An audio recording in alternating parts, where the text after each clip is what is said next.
আমরা এখানে একটি এসারের বোর্ড দেখতে পাচ্ছি A4WAB LAC341P।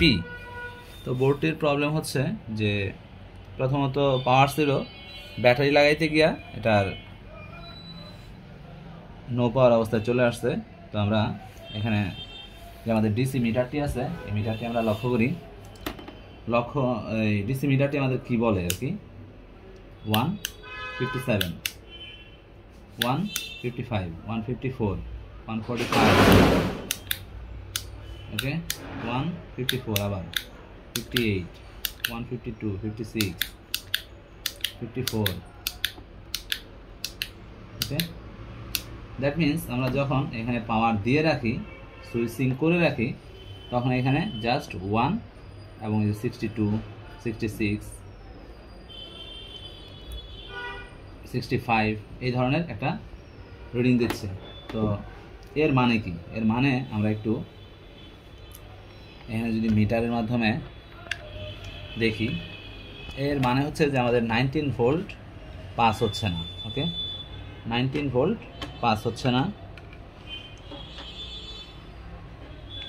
আমরা বোর্ডের প্রথমত এই যে পজিটিভ লাইন আছে, এই পজিটিভ লাইনে দেখি আমাদের ভোল্টেজ কত আসতেছে। এখানে আমরা দেখব 19.90, ওকে। আমরা যেহেতু এখানে 20 ভোল্ট ইউজ করতেছি, ফার্স্ট মসফেটের ড্রেনে আমাদের কত ভোল্ট আসতেছে? সেম ভোল্টেজটাই আসতেছে, ওকে। বাট আউটপুটে কোনো আমাদের ভোল্টেজ নাই, সিএলআরেও কোনো ভোল্টেজ নাই। সিএলআরটাকে একটু বড় করে কিছে, হ্যাঁ, তো আমাদের সিএলআরেও কিন্তু কোনো ভোল্টেজ নাই।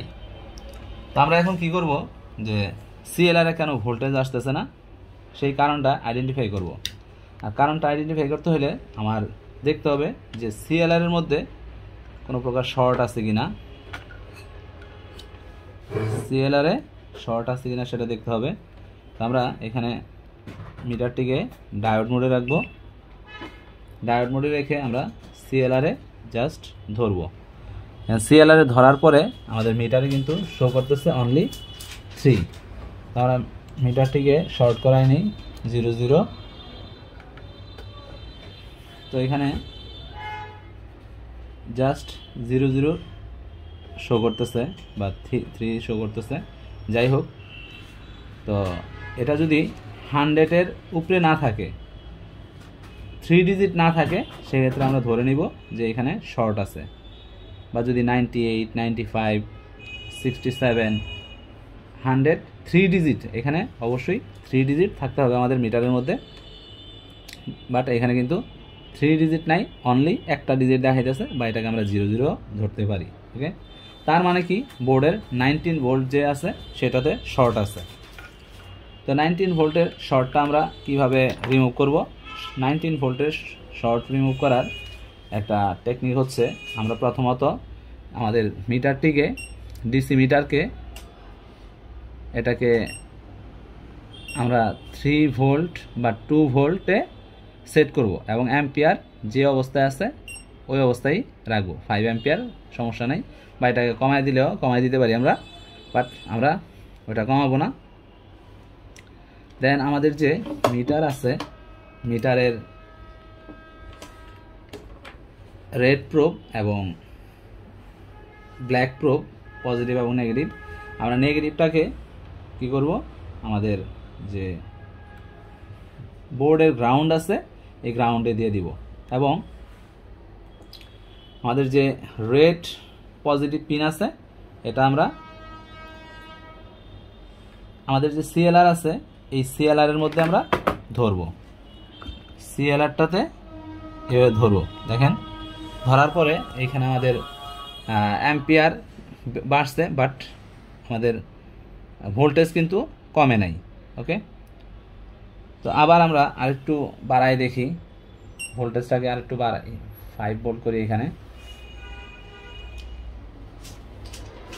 দেন 5 ভোল্ট করার পরেই এটা কিন্তু ডাউন হয়ে গেছে, ওকে। তো ডাউন হইলে আমরা জাস্ট হাত দিয়া একটু ট্রাই করব কোন দিকে হিটটা হচ্ছে। এই যে আমি এদিকে হিটটা পাচ্ছি, এইখানে হিটটা পাচ্ছি। ওকে, আমি হিটটা এইদিকে পাচ্ছি। তো এখন ছেড়ে দিলাম। তো হিটটা আমরা এটার এই 3 ভোল্ট সেকশনে পাচ্ছি। এটা হচ্ছে আমাদের 5 ভোল্ট সেকশন, আর এটা হচ্ছে আমাদের 3 ভোল্ট সেকশন। ওকে, তো এই 3 ভোল্ট সেকশনে এখন আইসিতে প্রবলেম না আমাদের ক্যাপাসিটরের প্রবলেম, সেটা আমাদেরকে দেখতে হবে। তো যেহেতু এখানে জাস্ট একটা আইসি করে দিচ্ছে, এখানে হাই মসফেট এবং লো মসফেট করে নাই, ডিরেক্টলি একটা আইসি করে দিচ্ছে। তো আমরা এখান থেকে জাস্ট দেখি আমাদের কি ক্যাপাসিটর শর্ট কিনা, সেটা আমরা একটু চেক করি। আমরা আবারও এটাকে ডায়োড মোডে রেখে আমরা ক্যাপাসিটর বোথ সাইডে ধরলাম। তো এই ক্যাপাসিটরটা আমাদের শর্ট দেখাচ্ছে, আর এই পাশে দেখি, এই পাশে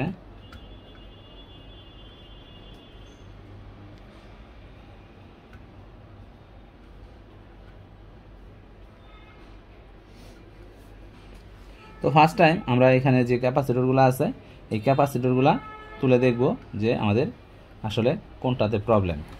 তো আমরা মোটামুটি ধারণা হচ্ছে যে এর যে আইসি আছে আইসিতেই প্রবলেমটা হতে পারে। তারপরে আমরা এটাকে ফাইনালি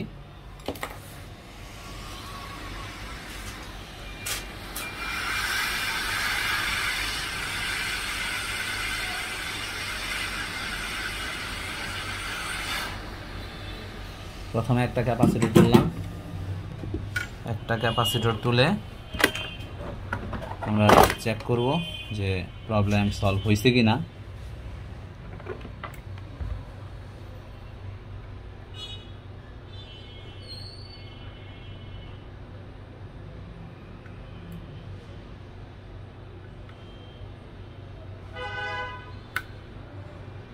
আমাদের প্রবলেম কিন্তু সলভ হয় নাই।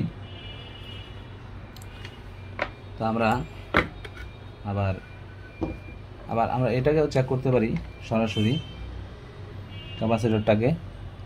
ক্যাপাসিটরটা কোনো প্রকার শর্ট আছে কিনা। ক্যাপাসিটর শর্ট নাই। ওকে, এখানে ক্যাপাসিটর কিন্তু আমরা শর্ট পাচ্ছি না, কোনো প্রকার ব্রিপ নাই, বাট এইখানে আমাদের ক্যাপাসিটর শর্ট দেখাচ্ছে। ওকে, এবং আমাদের যে কয়েল আছে এই কয়েলও শর্ট দেখাচ্ছে। ওকে, তো এখান থেকে আমি আবার আমাদের এইখানের যে ক্যাপাসিটরগুলো আছে সম্ভবত আমাদের আইসিতেই প্রবলেম। তারপর আমরা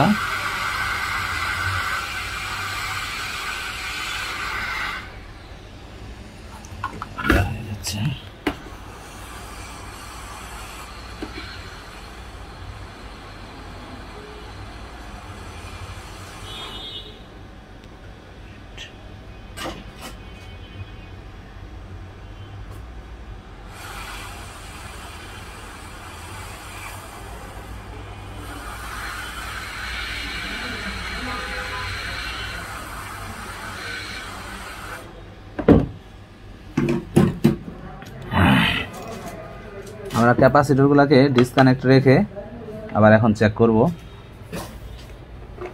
মিটারটাকে নিয়ে আসি সামনে। তারপরেও কিন্তু আমাদের শর্ট কিন্তু যায় নাই। ওকে, শর্ট যায় নাই। ওকে, তো আমরা এখন লাস্ট যেটা কাজ করব সেটা হচ্ছে আমরা আইসিটাকেই তুলে দেব। এখানে আইসি যদি যায় সেক্ষেত্রে হচ্ছে এটা যেহেতু এসওসি বোর্ড, তাহলে আমাদের আরও কিছু যাওয়ার কথা। এখানে আমি আরেকটা জিনিস চেক করতে পারি, সেটা হচ্ছে যে আমাদের বায়োসের 8 নাম্বার পিন শর্ট আছে কিনা। যে চিপ শর্ট কিনা সেটা চেক করার জন্য আমাদের বায়োসের 8 নাম্বার পিন, আমরা দেখেন বায়োসের 8 নাম্বার পিন কিন্তু সরাসরি শর্ট, তার মানে মেইন চিপই সম্ভবত চলে গেছে। ওকে, যেহেতু বায়োসের 8 নাম্বার পিন শর্ট, আমাদের মেইন চিপটাই চলে গেছে। তারপর আমরা এটা উঠাই দেখি, আর কোনো ঘটনা নাই।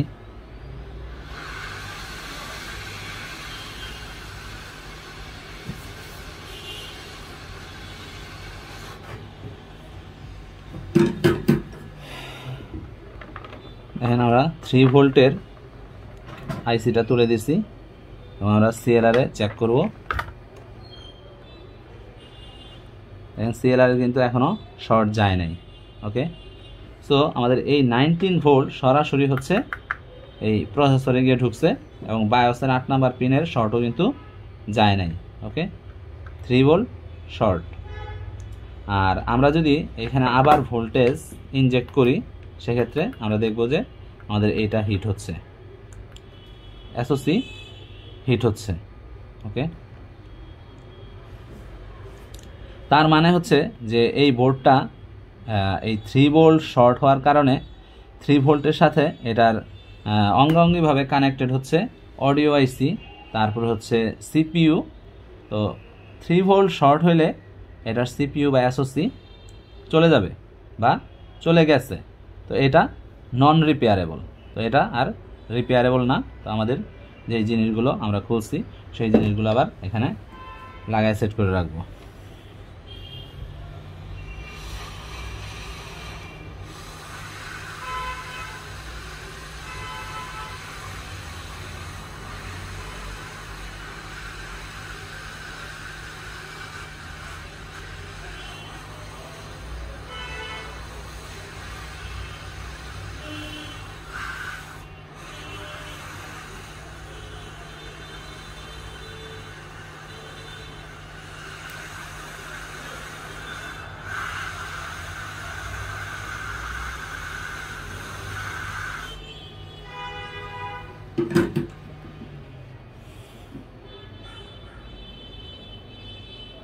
ওকে, আর এটার মধ্যে আমাদের কোনো কাজ করার দরকার নাই। Thank you.